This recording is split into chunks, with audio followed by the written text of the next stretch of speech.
नमस्कार, आप देख रहे हैं नेशनल कवरेज, जो कहेंगे सच कहेंगे। और मैं हूं प्रतिमा पांडे। और अब सीधा रुख करते हैं आज की बड़ी खबरों की तरफ।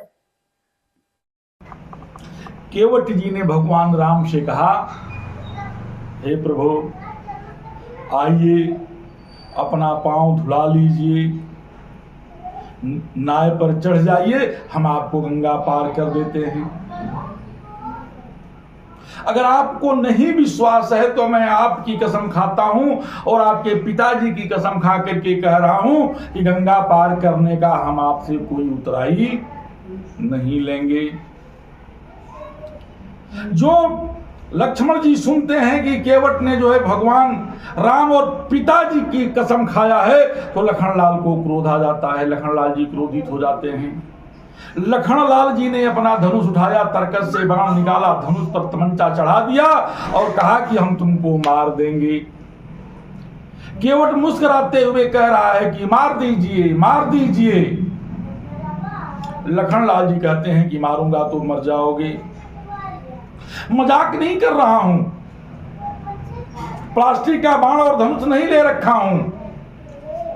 तुमने मेरे पिताजी की कसम खाया है। तो केवट ने कहा कि मैं पुनः एक बार आपके पिताजी की कसम खा के कह रहा हूं, पांव को धुला लीजिए, नाव पर चढ़िए, गंगा पार कर दूंगा और एक पैसा भी आप लोगों से उतराई नहीं लूंगा।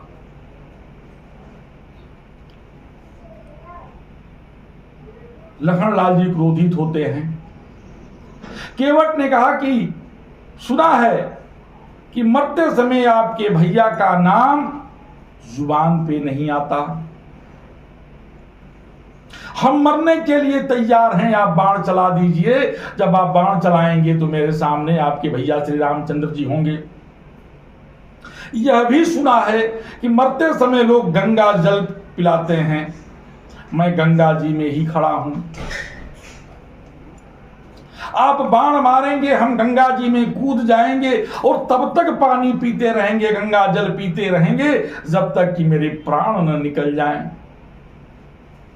मरते समय आपके भैया का नाम लोगों के होठ पे नहीं आता। वह स्वामी आज हमारे सामने खड़े होंगे। आपके भैया बड़े दयालु हैं। जब हम मरेंगे हमें छोड़ के जा नहीं सकते। मेरा दाह संस्कार के बाद ही जाएंगे और मेरा दाह संस्कार जो है गंगा के तट पर होगा और आपके भैया श्री रामचंद्र जी के सामने होगा। एक तरफ मां गंगा का तट और दूसरे तरफ आपके भैया होंगे और बीच में मेरी चिता सजाई जाएगी और मेरा दाह संस्कार होगा। मेरा तो उद्धार हो जाएगा। मार दीजिए मुझको, बाण मारिए, बाण रोकिए मत, बाण मुझको चला दीजिए। हम तो मरने के लिए तैयार हैं।